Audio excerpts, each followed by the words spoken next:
जय जय रघुवीर समर्थ.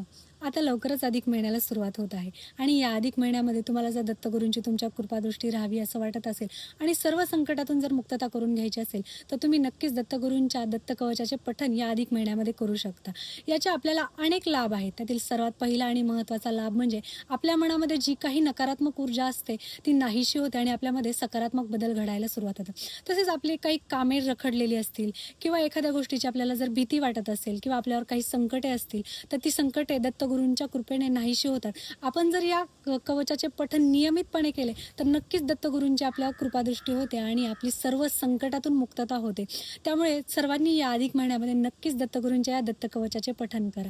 तर या कवचाचे पठण करायचे कधी आहे तर तुम्ही सकाळी ब्रह्ममुहूर्ताच्या वेळी या कवचाचे पठण करू शकता किंवा सायंकाळी दिवे लावण्यापूर्वी तुम्ही या कवचाचे पठण नक्कीच करू शकता. आणि जर तुम्ही या कवचाचे पठण या अधिक महिन्यामध्ये केले तर नक्कीच दत्तगुरूंची तुमच्यावर कृपा होईल आणि तुमची सर्व संकटातून मुक्तता होईल आणि तुमच्या आयुष्यात नक्कीच बदल घडेल. त्यामुळे सर्वांनी नक्कीच दत्तगुरूंच्या या दत्तकवचाचे पठण करा.